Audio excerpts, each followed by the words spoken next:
मध्य प्रदेश में एक बार फिर से दल बदल की सुगबुगाहट शुरू हो गई है। केंद्रीय गृह मंत्री अमित शाह के दौरे के समय मंत्री भूपेंद्र सिंह का बयान कि कांग्रेस के कई विधायक उनके संपर्क में हैं और वो भाजपा में आने के लिए आतुर हैं। भूपेंद्र सिंह के इस बयान ने सियासी गलियारों में हलचल मचा दी। भूपेंद्र का इतना कहना था कि बस फिर क्या, सियासत की पटरी पर एक बार फिर से बयानों की रेल दौड़ पड़ी। वहीं पीसीसी चीफ कमलनाथ ने भूपेंद्र सिंह के बयान पर पलटवार करते हुए दावा कर दिया कि उनके संपर्क में भी बीजेपी के एक नहीं कई विधायक हैं। लगातार जिस तरह से कांग्रेस पार्टी टूट रही है, मध्य प्रदेश में भी लगातार कांग्रेस पार्टी टूटने की स्थिति में है। अनेक विधायक, अनेक नेता कांग्रेस के भारतीय जनता पार्टी में आने के लिए आतुर हैं और इसलिए वो अपनी पार्टी की चिंता करें। बीजेपी की विधायक मेरे संपर्क में है। बीजेपी की विधायक मेरे संपर्क में है।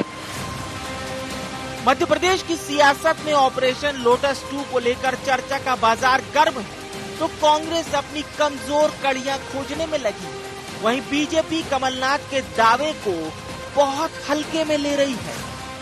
अगर कोई आदमी दिन में सपने देखे तो इसमें बुराई क्या है, ये बता दो तुम जरा। कांग्रेस के विधायक से मिलने के लिए उन पर समय नहीं है, तो बीजेपी के विधायकों से कहाँ मिलेंगे?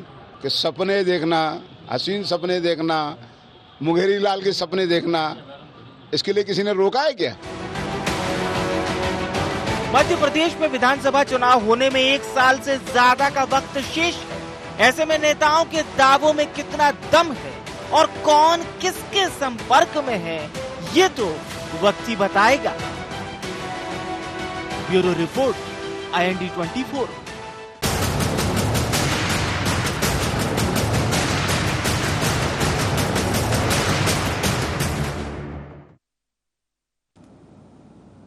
नमस्कार, IND एजेंडा में आपका स्वागत है। मैं हूं आपके साथ नाज़नीन नकवी।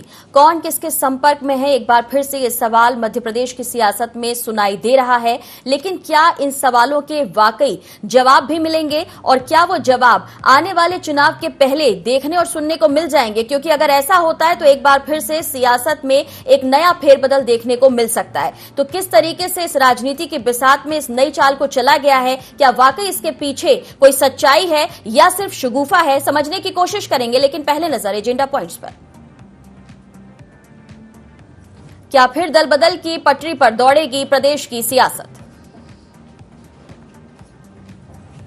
क्या दल बदल पर बयान कर रहे नेताओं को सतर्क रहना होगा? संपर्क की सियासत के दावों में कितना दम? क्या असंतुष्ट नेताओं को समय रहते साध सकेंगी पार्टियां? तो कुछ इन्हीं सवालों के साथ चर्चा को शुरू करेंगे। मेहमानों से पहले परिचय करा देती हूं। हमारे साथ स्टूडियो में जुड़ रहे हैं अब्बास हफीज, कांग्रेस का पक्ष रखेंगे, प्रवक्ता हैं आप। हमारे साथ योगीराज योगेश जुड़ रहे हैं, वरिष्ठ पत्रकार हैं। नेहा बग्गा हमारे साथ हैं, भारतीय जनता पार्टी की प्रवक्ता हैं। बहुत स्वागत है आपका।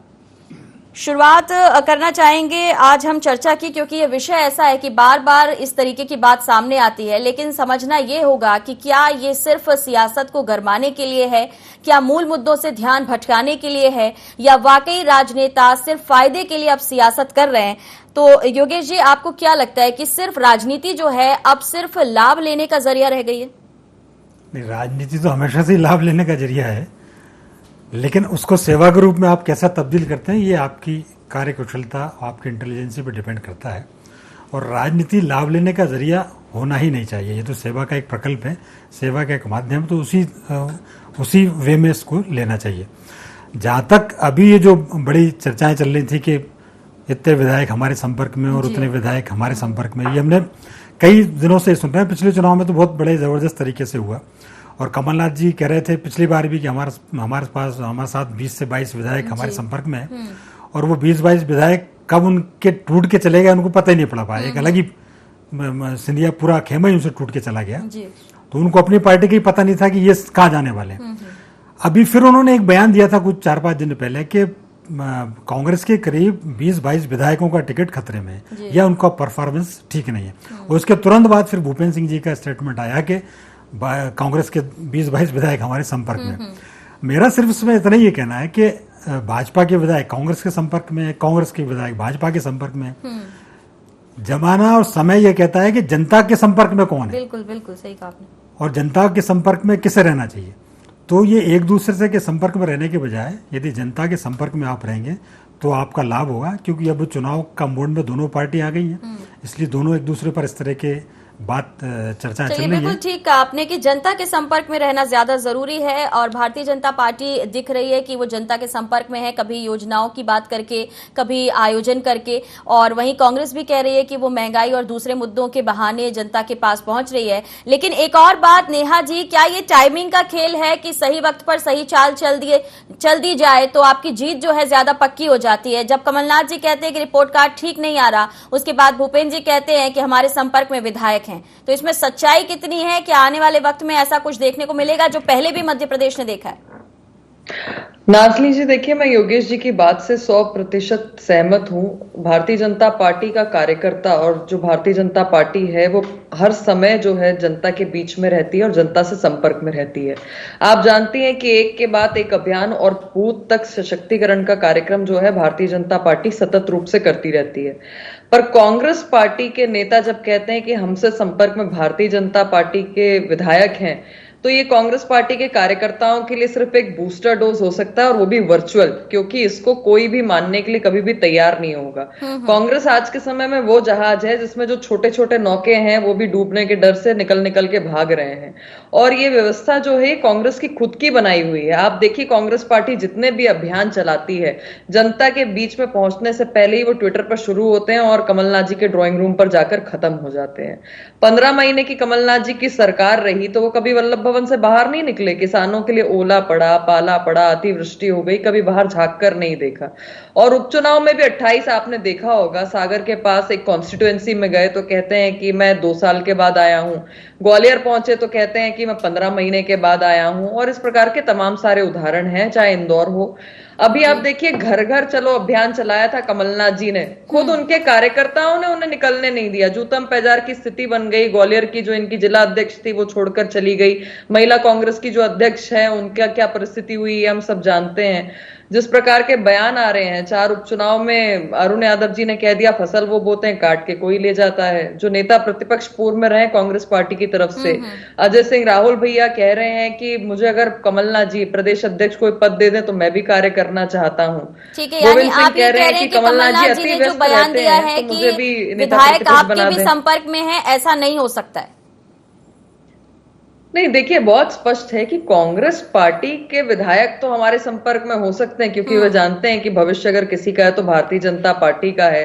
पर जो कांग्रेस विश्व की एक लौती ऐसी पार्टी हो जिसके पास खुद का राष्ट्रीय अध्यक्ष ना हो, नेता नहीं हो, नीति नहीं हो, जब बेटा हारने लगता है तो बेटी आ जाती है, कहती है लड़की हूं, लड़ सकती हूं, क्योंकि लड़का निकम्मा है, लड़ नहीं सकता है। और फिर क्या हश्न होता है 5 राज्यों में। 5 राज्यों के नतीजे हमारे पास हैं। उत्तर प्रदेश में मात्र 2 सीटें आई हैं, बाकी जगह कितनी जमानत जब्त हुई है वो आप लोग के पास सामने रिपोर्ट कार्ड है। मध्य प्रदेश की परिस्थिति भी वही है, ना युवाओं को मौका दे रहे हैं, ना जिन लोगों के पास एक्सपीरियंस है उनको मौका दे रहे हैं। कमलनाथ सब जगह छाए हुए हैं। ठीक है, मैं जवाब अब्बास जी को शायद अगर वो नेता प्रतिपक्ष के लिए आगे बढ़ाते, विधानसभा चुनाव के लिए आगे बढ़ाते तो पार्टी का कोई फ्यूचर नजर आता। अजय सिंह राहुल भैया का अगर एक्सपीरियंस जो है के लिए कुछ काम करवाते, प्रदेश अध्यक्ष का पद देते तो शायद लाभ होता। गोविंद सिंह जी को अगर कोई जिम्मेदारी देते तो शायद लाभ होता। पर जो दिल्ली का पैटर्न है वही मध्य प्रदेश में चल रहा है। अब्बास साहब, सीधे जवाब। देखिए, सबसे पहले मैं बहुत देर तक सुनता रहा, नेहा जी ने धारा प्रवाह बोला और नाज़नीन जी, मुझे लगा कि वो शायद कुछ बात अपने ऊपर, जो उनके ऊपर जो भी बातें हैं उस पर भी जवाब देंगी, पर नहीं दिया। युवाओं की बात करी, मेरे जैसे युवाओं का कहा कि उनको मौका मिलना चाहिए। राजनीति में तो मौका सबको मिल जाता है, पर आज जो मध्य प्रदेश का बेरोजगार युवा खड़ा हुआ है उसको ये कब मौका देंगे? सवाल इनसे इन बातों के ऊपर हो रहा है। जनता क्यों इनसे परेशान है कि जनता इनसे सवाल अपने अधिकारों का पूछती है। ये कहते हैं कांग्रेस में ये हो रहा है, कांग्रेस में वो हो रहा है, कांग्रेस में वो है। मतलब झूठ झूठ फैलाते रहे। राहुल भैया हों, अरुण यादव जी हों, सुरेश पचौरी जी हों, दिग्विजय सिंह जी हों, एक मंच के ऊपर अरुण यादव जी हों, तमाम लोग एक मंच पे कई बार दिखे हैं पिछले 10 दिनों के अंदर। जो रूम मीटिंग्स हुई उसमें भी दिखे, जो बाहरी मीटिंग्स हुई उसमें भी दिखे। ये तो सारी चीजों में विराम लग चुका। आज सबसे बड़ा मुद्दा यह है कि भारतीय जनता पार्टी क्या करना चाह रही है। भूपेंद्र सिंह जी का बयान इस बात को प्रमाणित करता है कि भारतीय जनता पार्टी की जमीन जो है वो सरकती हुई दिख रही है, जिसकी वजह से ये निरंतर फिर से लोकतंत्र का चीरहरण करने के लिए आगे आ रहे हैं। संपर्क तो ये शुरू से ही करते आए हैं, लेकिन जो जाने वाले थे जा चुके हैं, जिनको बिकना था वो बिक चुके हैं। अपने इस्तीफे दे दे के उन्होंने उसके बदले के अंदर मंत्री पद ले लिए थे इनसे बिना विधायकी के, और फिर वो उसके बाद भाजपा के अंदर शामिल होकर अब जो ही भाजपा की हालत कर रहा है। इसके बाद आप लोगों ने ठीक से टटोल लिया कि पार्टी में वैसे लोग आगे नहीं की बचे। बात अगर करूं, कमलनाथ जी ने जो कहा, आपका जो हमसे सवाल है हमारे संपर्क का, कमलनाथ जी ने जवाब दिया। भूपेंद्र सिंह जी के सवाल, एक दावे के ऊपर सवाल किया आपके तमाम पत्रकारों साथियों ने, उन्होंने जवाब दिया कि संपर्क में तो हमारे बहुत विधायक हैं और हम वक्त आने के ऊपर हमारा वो साथ भी देंगे। हमने तोड़ने की बात नहीं की है। इससे पहले भी जब हमारी सरकार थी तो भाजपा के 2 विधायकों ने हमारे साथ आके समर्थन में वोट किया था एक बिल के ऊपर, और उनको हमने तोड़ा नहीं था। अगर हम चाहते तो उनको अपने पार्टी में शामिल करा देते और अपना संख्या बल तभी पा लेते उस वक्त ही। लेकिन हमने लोकतंत्र का सम्मान करना सीखा और हम आगे तक आए। तोड़ने का काम भारतीय जनता पार्टी करती है। आज मुद्दा ये नहीं है किसके संपर्क में कौन है, सबके संपर्क में सब होंगे। निराश इनके इधर बहुत सारे लोग बैठे हुए हैं जो बहुत बयान भी दे चुके हैं, 4-4, 5-5 बार के विधायक हैं, मंत्री भी रहे हैं, मंत्री नहीं बन पाए, पीड़ा सामने है, हर क्षेत्र में मिलेंगे। इनसे असंतोष का जो भाव है इनके तमाम कार्यकर्ताओं के अंदर है ही, क्योंकि सिंधिया समर्थक और मूल भाजपाइयों के बीच में बात चल रहा है। लेकिन विषय यह है कि मध्य प्रदेश की जनता का कौन सोचेगा, वो जिम्मेदारी सरकार की होती है। सरकार हमारी आई थी, हमने 27 लाख किसानों का कर्जा माफ किया। इनकी आई जबरदस्ती में, इन्होंने वो पूरी कर्ज माफी को रोक दिया। रोजगार के लिए युवा जब रोजगार मांगने भोपाल आया है तो उसको लाठियों से मारा है। अब्बास साहब, आपने अच्छी बात कही कि सबके संपर्क में सब है, लेकिन जैसा कि योगेश जी ने भी शुरुआत में ही कहा कि जनता के संपर्क में कौन है, तो आपको लगता है कि जब योजनाओं के जरिए भारतीय जनता पार्टी जनता के बीच पहुंचने की बात करती है, 2022 तक सबको घर देने की बात करती है, आदिवासियों को साधने के लिए, उनके पास जाने के लिए, उनके उत्थान के लिए बात करती है, तो ऐसे में कांग्रेस अपनी बात कब और कहां कैसे कर रही है? अपनी बात नहीं, जनता की बात कर रही है नाज़नीन जी। जनता की बात यह है कि एनसीआरबी के आंकड़े बता रहे हैं हमारे आदिवासी भाइयों के ऊपर जो प्रताड़ना हो रही है सबसे ज्यादा है मध्य प्रदेश के अंदर ऐसे केसेस। सबसे ज्यादा अगर बच्चियां गुमी हुई हैं प्रदेश के अंदर तो वह आदिवासी समुदाय की हैं। उस पर तो ये बात कर लें कभी। आज धरातल के ऊपर जो बात होगी वो जनता जानती है। आप देख लीजिए, ये कितना भी टीवी के माध्यम से बोलें, ये कितना ही मंचों के माध्यम से बोलें, सोशल मीडिया के माध्यम से बोलें, पर जनता जिस वर्ग की पीड़ित है वो उस वर्ग को अच्छे से पता है कि उसके साथ क्या हुआ। बेरोजगार युवाओं को लाठियां मारेंगे और फिर कहेंगे कि बेरोजगारी हम दूर कर देंगे अपने वक्त आने के ऊपर, तो क्या वो युवा इनको वोट देगा? नहीं देगा। वो महिलाओं से पूछिए जिनकी बच्चियां गुमी हुई हैं मध्य प्रदेश से, जिनको वापस लाने में ये सरकार नाकाम हो गई है। आदिवासी समुदाय की ये एनसीआरबी के आंकड़े कहते हैं। नीति आयोग केंद्र सरकार ने, मोदी सरकार है, उसकी रिपोर्ट कहती है कि 7 सबसे पिछड़े जो जिले हैं वो मध्य प्रदेश में वो आदिवासी बहुल जिले हैं, जिनमें अलीराजपुर है और तमाम जिले हैं आदिवासियों के, जो इनके हालात ये हो चुके हैं। किसान हर दिन खुदकुशी करने को उतारू है। राशि दी गई, कांग्रेस ये कह रही थी कि 2 साल से वो पैसा रुका हुआ है, उस पैसे को मौका देखकर दिया जाना, यानी कि आने वाले चुनावों से इस पूरे माहौल को बनाना और कैश करने की कवायद है। लेकिन अब जो अब्बास साहब सवाल उठा रहे हैं उनका सीधा जवाब चाहेंगे। देखिए नाज़नीन जी, जब अब्बास जी बात करते हैं महिलाओं के उत्पीड़न की और मध्य प्रदेश का नाम लेते हैं तो शायद भूल जाते हैं कि उनकी स्टडी थोड़ी कमजोर हो गई है और राजस्थान नंबर 1 पर महिला अत्याचार में चल रहा है। ये कोई तुलनात्मक विषय नहीं है, पर कम से कम जानकारी दुरुस्त रखनी चाहिए एक राष्ट्रीय पार्टी के प्रवक्ता होने के नाते। मैंने बिल्कुल नहीं कही। नंबर 2, जब आदिवासियों की बात करते हैं तो इन्हें थोड़ा सा ये ध्यान में रखना चाहिए कि आज गुजरात के अंदर ग्रेजुएट वो बेरोजगार है। जब ये बात करते हैं योजनाओं की तो इन्हें याद रखना चाहिए। अभी भी आपसे सवाल पूछ रहे हैं, आप सुन लीजिए और जवाब दे दीजिए। कहा आदिवासी समुदाय की जो प्रताड़नाएं हैं, उनके ऊपर जो मुकदमे, उनके खिलाफ जो केसेस आए हैं, उनके ऊपर जो जुल्म ज्यादतियां हुई, उसमें हम सबसे ऊपर हैं। दूसरा मैंने कहा सबसे ज्यादा अगर बच्चियां गायब हैं आदिवासी समुदाय की तो मध्य प्रदेश के अंदर है। इन दो बातों को आप खंडन नहीं कर सकते। जनता के सामने सवालों के जवाब देने पड़ेंगे। आप आरोप प्रत्यारोप के मामले में शायद बहुत आगे चले जाएंगे, लेकिन जनता है वो जनता आपसे सवाल करेगी और उसके जवाब देने में असमर्थ रहेंगी। सबसे बड़ा सवाल यह है कि हमने 15 महीने के अंदर कहीं फोटो खिंचवाने खेतों में जाके दौरे नहीं किए। कमलनाथ जी ने जवाब दिया था मैं यहाँ बैठ के उनको राशि दूंगा, उनको सहायता करूंगा।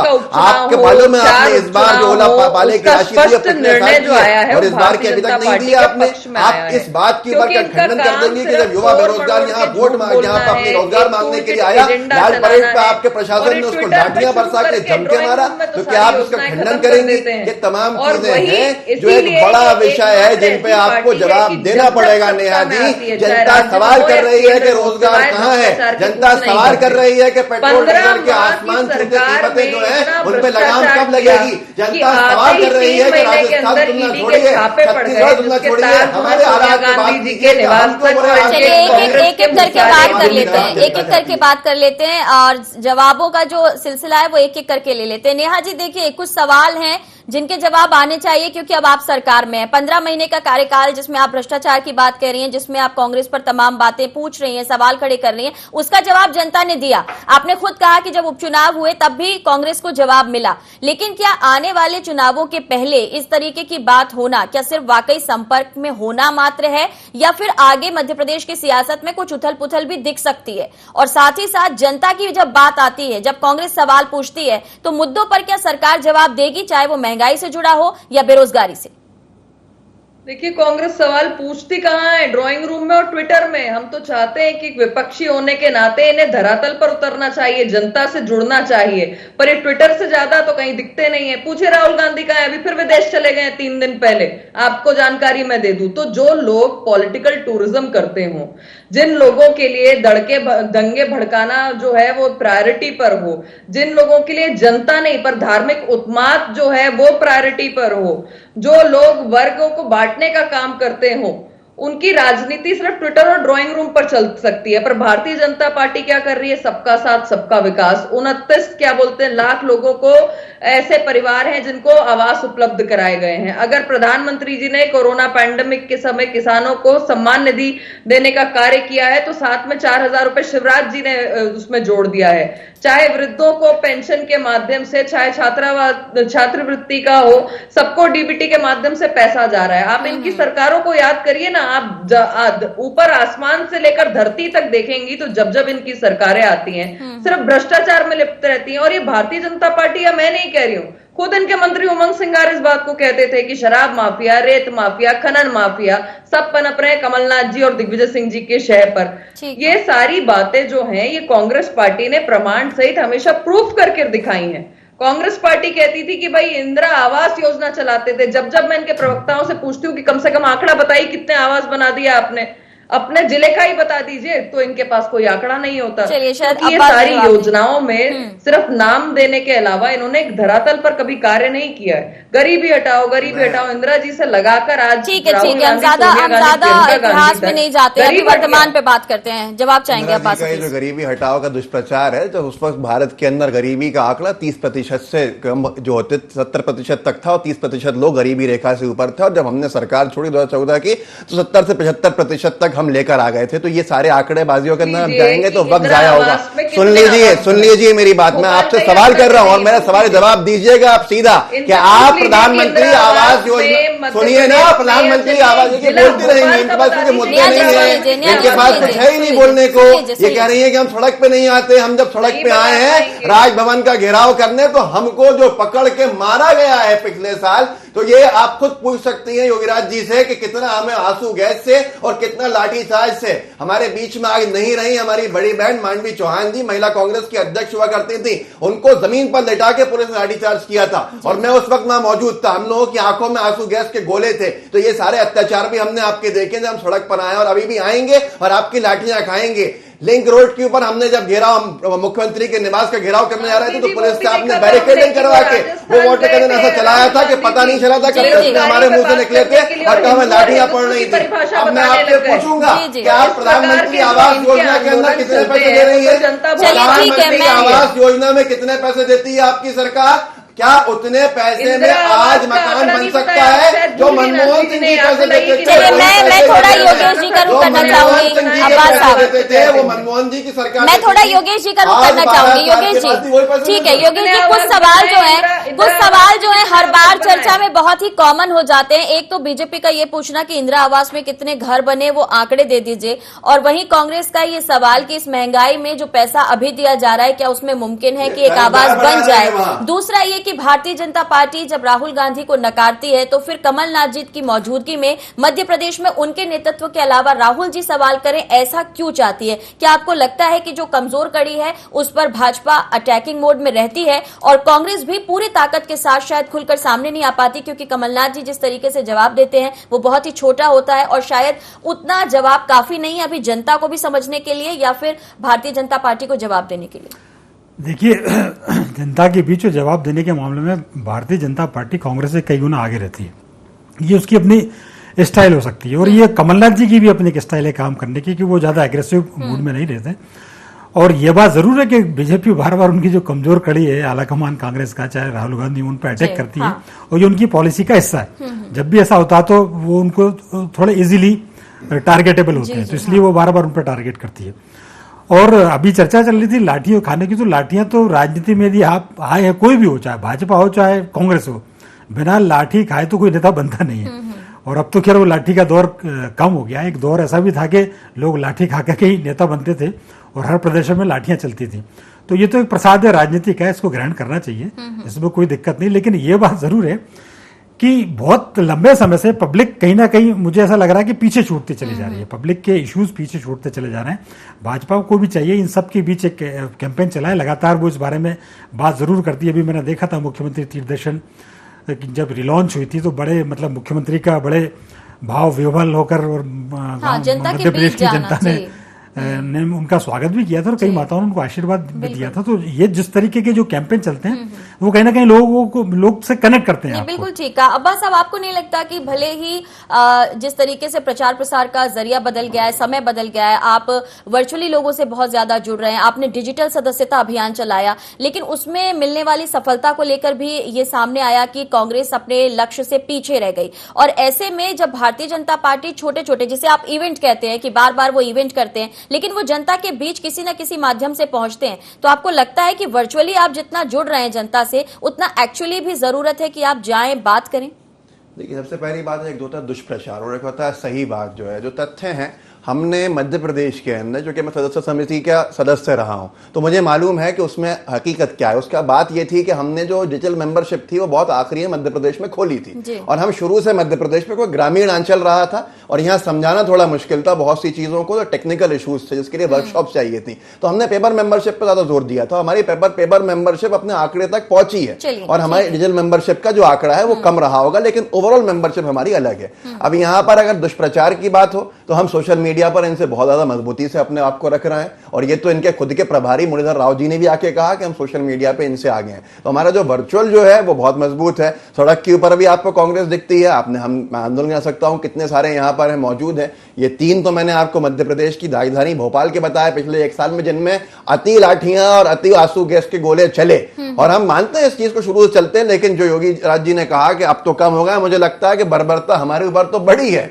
कम नहीं हुई है। और आंकड़ों की बात करती है नेहा जी, आंकड़ों की बात करती हैं। मैं चाह रहा था भी कांग्रेस का बड़ा है क्या? क्योंकि आप पिछले बहुत पीछे जाके आपने वो बात जो याद करी है, अभी भी तो जरूरत दिख रही है ना कि जनता के मुद्दों को लेकर कांग्रेस को जाना चाहिए। अब महंगाई को लेकर भी आपने बात की। नेहा जी कह दें घर घर चलो, हमारा चल नहीं पाया तो उनने कहने सही थोड़ी होगी। हमने पूरे प्रदेश के अंदर चलाया, हर प्रदेश के अंदर हमें समर्थन मिला, हमारी मेंबरशिप उससे बहुत ज्यादा बड़ी है क्योंकि हमें एक साथ मौका मिला मेंबरशिप भी करने का। तो ये तमाम, तो आप ये कहना चाहते हैं कि अभी कांग्रेस जिस तरीके से एक्टिव है, आप जैसे काम कर रहे हैं कमलनाथ जी के नेतृत्व में, नए लोगों को ही नहीं जोड़ रहे हैं बल्कि भारतीय जनता पार्टी के भी नेताओं को आप इंप्रेस कर पा रहे हैं? सबसे पहली बात है, हमारा तो लक्ष्य जो है जनता को मुख्य धारा से जोड़ना, राजनीति की, ये हमने शुरू से किया। हमारे यहाँ पर आज अगर देखा जाए तो मेरे जैसे अनेकों लोग हैं जो बिना पृष्ठभूमि के आए राजनीति के।